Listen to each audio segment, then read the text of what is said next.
지난 6월 22일 월요일, 대한민국 증시 역사가 바뀐 날입니다. SK하이닉스가 무려 25년 7개월 만에 삼성전자를 제치고 코스피 시가총액 1위 자리에 올랐습니다. 코스피는 9114까지 치솟으며 사상 최고치를 갈아치웠죠. 전국이 환호했습니다. 그런데 다음 날, 정확히 하루 만에 정반대 일이 벌어졌습니다. 6월 23일 화요일, 코스피가 10% 가까이 폭락했습니다. 장중 8,500선까지 밀렸고 매도 사이드카까지 발동됐어요. SK하이닉스는 11%가 넘게 빠지고 삼성전자도 6%가 넘게 떨어졌습니다. 하루 만에 시가총액 1위 자리도 다시 삼성전자로 넘어갔죠. 이걸 두고 시장에선 이런 말이 돕니다. 올 게 왔다. 사실은 한 달 전에 이미 누군가 정확히 예고했었다는 거예요. 그리고 그 예언이 들어맞은 첫날이라는 분석이 나오고 있습니다. 반대로 과거와 결정적으로 다르다는 분석이 같이 나오고 있어요. 도대체 무슨 일이 벌어지고 있는 걸까요?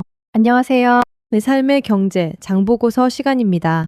오늘은 이틀 사이 벌어진 이 거대한 드라마와 그 뒤에 숨어 있는 의미를 풀어드리겠습니다. 세 가지로 정리할게요. 첫째, 어떻게 SK하이닉스가 25년 만에 삼성전자를 꺾었는가? 둘째, 일부에서 말하는 시스코의 데자부.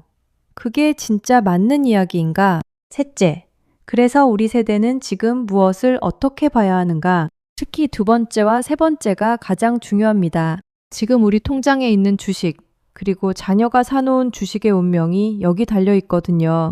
끝까지 함께 가주시기 바랍니다. 먼저 첫 번째, 어떻게 SK하이닉스가 삼성전자를 꺾었는지 짚어보겠습니다. 조금 놀라운 숫자부터 보여드릴게요.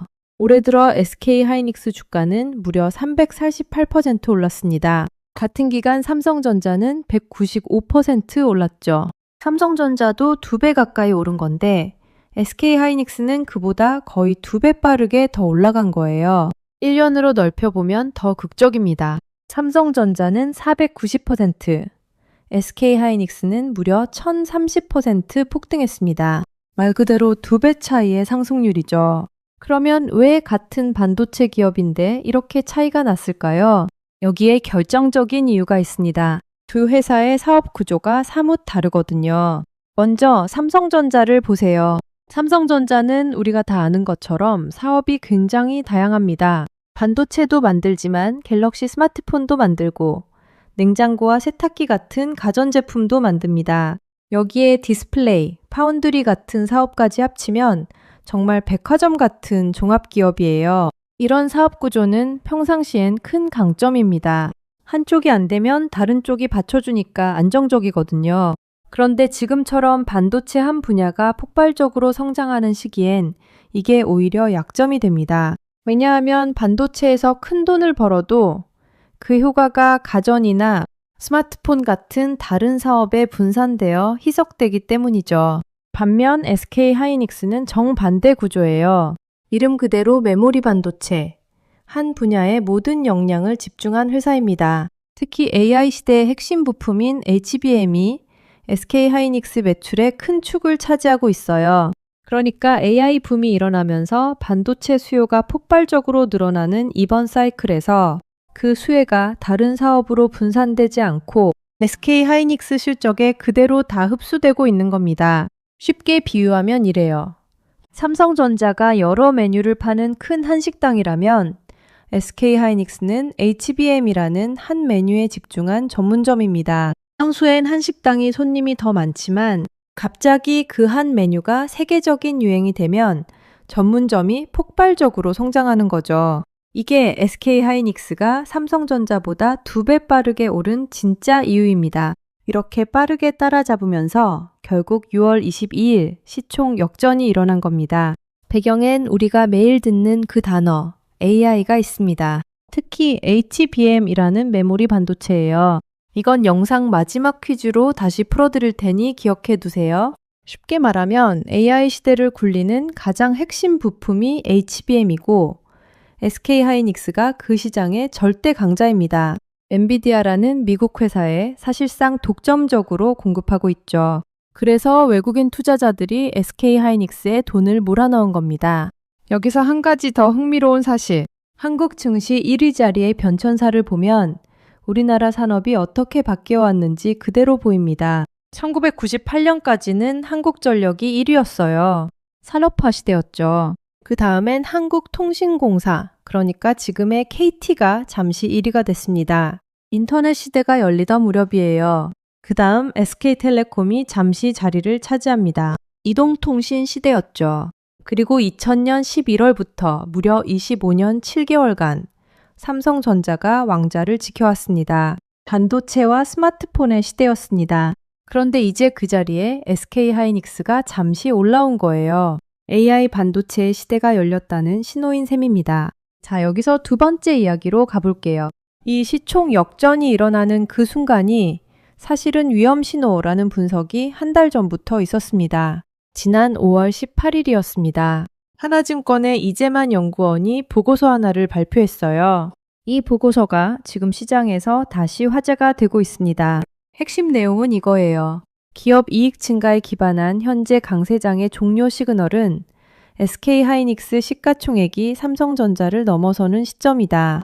상식적으로 어떤 회사가 시총 1위가 되려면 그만큼 돈을 잘 벌어야 합니다. 그런데 삼성전자가 더 큰 회사고 더 많은 이익을 내는데도 SK하이닉스가 주가만 더 올라서 시총이 추월된다면 이건 정상이 아니라 과열의 신호라는 거죠. 올해 영업이익 전망치를 보면 삼성전자가 361조 원, SK하이닉스가 262조 원이에요. 삼성전자가 100조 원 가까이 더 많이 벌고 있는데 시총은 SK하이닉스가 더 컸던 겁니다. 이게 바로 그 단기 과열 신호라는 거죠. 여기에 자주 등장하는 비교가 하나 있습니다. 2000년의 미국 이야기예요. 당시 시스코라는 회사가 어느 날 마이크로소프트를 제치고 미국 증시 시가총액 1위가 됐습니다. 그런데 그 직후 어떻게 됐을까요? 닷컴 버블이 터졌고 나스닥은 폭락했습니다. 시스코는 한때 80달러까지 갔던 주가가 9달러까지 빠졌어요. 90%가 사라진 거죠. 그래서 일부에서는 SK하이닉스가 시스코의 길을 따라가는 게 아니냐는 우려가 나옵니다. 그런데 여기서 우리가 균형감 있게 봐야 할 게 있습니다. 시스코와 SK하이닉스, 공통점도 있지만 결정적인 차이점도 있다는 거예요. 시청자분들도 이 부분 꼭 잘 들어주세요. 먼저 공통점. 둘 다 시대를 대표하는 기술 기업이 시총 1위에 잠시 올랐다는 점. 그리고 둘 다 새로운 기술 패러다임이 열리던 시기였다는 점입니다. 그런데 결정적인 차이는 실적입니다. 2000년 당시 시스코는 사실 큰 이익을 내고 있지 않았어요. 미래에 인터넷이 폭발적으로 성장할 거다. 그러면 우리 장비가 많이 팔릴 거다. 라는 기대감만 있었던 거죠. 기대감이 주가를 먼저 끌어올린 셈입니다. 그런데 SK하이닉스는 좀 달라요. 지금 SK하이닉스는 이미 어마어마한 돈을 실제로 벌고 있습니다. 올해 1분기에만 영업이익이 37조 원입니다. 그뿐만이 아니에요. 유진투자증권 분석에 따르면 내년 영업이익이 459조 원에 달할 전망이에요.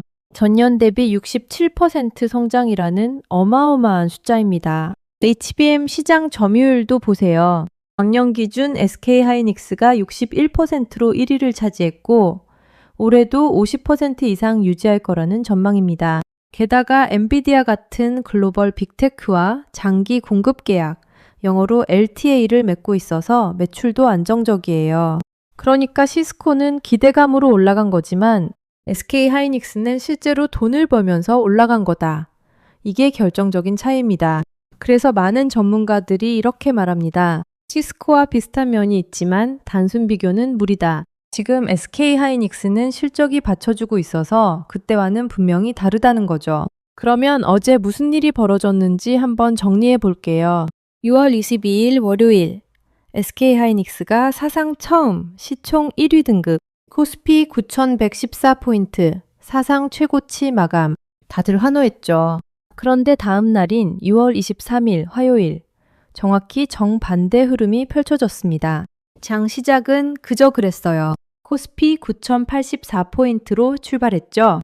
그런데 하락폭이 점점 커지면서 결국 9000선이 무너졌습니다. 오후가 되자 폭락 수준으로 변했어요. 코스피는 장중 8200선까지 밀렸습니다. 하루 변동폭이 무려 10% 넘는 수준까지 갔어요. 사이드카, 즉 프로그램 매도 호가 일시 정지 조치가 발동됐습니다. 코스닥에서도 동시에 발동됐어요.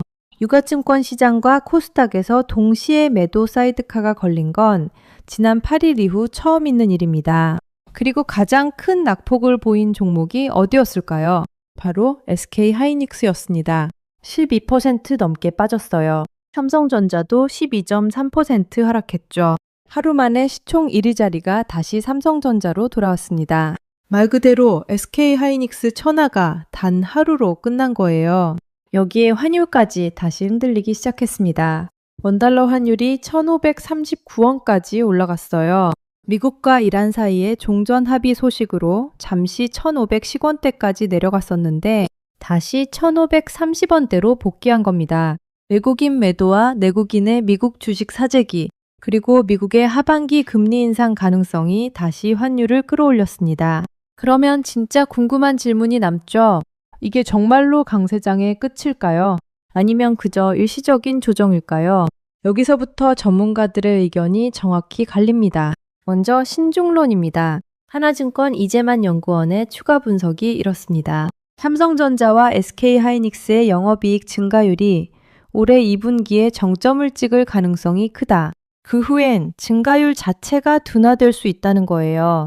특히 단일 종목에 자금이 너무 쏠려 있는 점은 분명한 리스크라는 분석입니다. 반대편엔 낙관론도 만만치 않습니다. 키움증권의 한지영 연구원은 이번 시총 역전을 두 기업의 개별 이슈에 따른 일종의 주가 이벤트로 봅니다. 시장 전체 프리미엄이 완전히 뒤집힌 건 아니라는 거죠. IM증권 이상원 부장도 비슷한 입장이에요. 시스코와 단순 비교는 무리고 SK하이닉스는 실제로 돈을 엄청나게 벌고 있다는 점에서 분명히 다르다는 분석입니다. 그리고 한 가지 더. 엄밀히 따지면 삼성전자가 진짜로 진 게 아닐 수도 있어요. 삼성전자에는 우선주라는 별도의 주식이 있습니다. 이걸 합치면 삼성전자 전체 시총은 약 2,246조 원이에요. SK하이닉스 시총 2,080조 원보다 여전히 166조 원이나 더 큰 셈이죠. 그래서 삼성전자 측은 공식 입장을 냈어요. 우선주를 빼고 보통주만 비교하는 건 혼란을 일으킬 수 있다. 그러니까 이번 역전은 보통주만 따로 본 한정적인 사건일 수도 있는 거예요. 자, 그러면 시청자분들 입장에선 이런 생각이 드실 거예요. 도대체 어느 쪽 말이 맞느냐? 솔직히 말씀드릴게요. 지금 단계에선 누구도 단언하기 어렵습니다. 신중론 쪽 말처럼 강세장 종료의 신호일 수도 있고 낙관론 쪽 말처럼 일시적 조정일 수도 있어요. 지금 우리가 할 수 있는 건 한쪽으로 단정하기보다 앞으로 흐름을 잘 관찰하는 일입니다. 특히 세 가지를 주의 깊게 봐야 합니다. 첫째, 다음 분기 실적 발표. SK하이닉스와 삼성전자의 2분기와 3분기 실적이 예상치만큼 나오는지가 결정적입니다. 실적이 받쳐주면 지금의 흐름이 유지될 수 있고 실적이 둔화되기 시작하면 신중론이 힘을 얻게 될 거예요. 둘째, AI 투자 사이클의 변화입니다. 미국 빅테크 기업들의 AI 투자가 계속 늘어나는지 아니면 어느 시점에 둔화되는지가 SK하이닉스 실적과 직결됩니다. 셋째, 외국인 자금의 흐름입니다. 외국인이 한국 증시에서 계속 빠져나가면 환율이 흔들리고 다시 코스피의 부담으로 돌아옵니다. 이 세 가지가 앞으로 우리 시장의 방향을 결정할 핵심 변수입니다. 자, 그러면 가장 중요한 부분입니다. 이런 흐름 속에서 우리 세대는 무엇을 어떻게 봐야 할까요? 세 가지로 정리해 드릴게요. 첫째, 한 종목 쏠림을 점검하세요. 지금 코스피 시장의 절반 이상이 삼성전자와 SK하이닉스 두 종목으로 채워져 있습니다. 이 둘이 흔들리면 시장 전체가 흔들립니다. 본인의 자산이 너무 한쪽에 쏠려 있는지 한번 점검해 보실 시점입니다. 둘째, B2는 절대 금물입니다. 코스피가 9,000을 넘으면서 빚을 내서 주식에 투자하는 B2가 다시 역대 최대치를 찍었습니다. 이번 같은 하루 8% 급락이 한 번만 더 일어나도 B2를 한 사람들은 강제 청산을 당할 수 있어요. 지금처럼 변동성이 큰 시기에 빚을 내서 투자하는 건 정말 위험합니다. 셋째, 단기 뉴스 한두 개에 흔들리지 마세요. 신중론 기사를 보면 다 팔고 싶고 낙관론 기사를 보면 더 사고 싶어집니다. 그런데 시장은 늘 양쪽 의견이 동시에 존재해요. 중요한 건 한쪽 의견에 휩쓸리는 게 아니라 분산과 시간을 두고 흐름을 관찰하는 자세입니다. 오를 때 너무 환호하지 말고 빠질 때 너무 절망하지 말고 분산 투자, 적정한 비중, 그리고 단기 뉴스에 흔들리지 않는 원칙입니다. 자, 오늘 이야기 정리할게요. SK 하이닉스가 25년 7개월 만에 삼성전자를 꺾은 6월 22일, 그리고 단 하루 만에 코스피가 9.99% 폭락한 6월 23일, 이 이틀 사이에 한국 증시에 가장 드라마틱한 장면이 펼쳐졌습니다. 한 달 전 하나증권이 경고했던 시총 역전 시그널이 정확히 첫 신호를 울린 건지 아니면 일시적 조정인지는 아직 누구도 단정할 수 없어요. 다만 분명한 건 AI 반도체 시대가 한국 증시의 산업 구조를 바꿔놓기 시작했다는 사실입니다. 그리고 그 변화 속에서 우리에게 필요한 건 한쪽 의견에 환호하기보다 분산과 원칙을 지키며 시장의 흐름을 꾸준히 관찰하는 자세입니다. 지금처럼 시장이 출렁일 때 가장 위험한 건 비투입니다. 가장 안전한 건 시간을 분산하고 종목을 분산하는 기본 원칙이에요. 자, 그럼 오늘도 마무리는 약속드린 퀴즈로 가볼게요. 영상 중간에 제가 SK 하이닉스가 시총 1위로 올라간 결정적인 이유로 어떤 메모리 반도체를 언급했죠? AI 시대를 굴리는 가장 핵심 부품이라고 말씀드렸어요. 자, 문제 나갑니다. SK 하이닉스가 엔비디아에 사실상 독점 공급하면서 세계적인 명성을 얻은 이 메모리 반도체, 영어 약자로 무엇일까요? 1번 USB, 2번 HBM, 3번 SSD, 4번 GPU. 잠깐 생각해 보세요. 힌트는 영상 안에 정답이 2번이나 나왔습니다.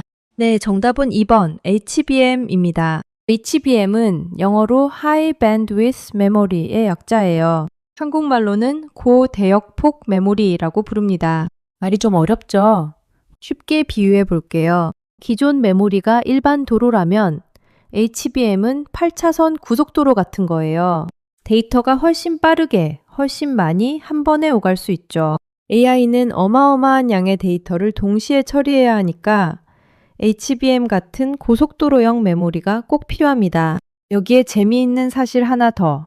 이 HBM이라는 기술은 사실 SK 하이닉스가 2013년에 세계 최초로 개발했어요. 그때만 해도 별로 주목받지 못했다고 해요. 시장이 작았거든요. 그런데 10년이 지난 지금 AI 시대가 열리면서 HBM이 갑자기 세계에서 가장 비싼 메모리가 됐습니다. 10년을 기다려서 시대를 만난 기술인 셈이죠. 우리 인생도 비슷한 것 같습니다. 지금 잘 안 풀리는 일도 시간이 지나서 시대를 만나면 빛이 나는 날이 옵니다. 여러분은 답을 맞히셨나요? 댓글에 정답과 함께 이번 코스피 급락 뒤에 어떻게 대처하고 계시는지 한 줄씩 남겨주세요. 오늘 이야기가 도움이 되셨다면 구독과 좋아요 잊지 말아주세요. 다음 영상에서는 이 시장 변동성 속에서 우리 자산을 어떻게 지킬지 더 깊이 풀어드릴게요. 내 삶의 경제, 장보고서였습니다. 감사합니다.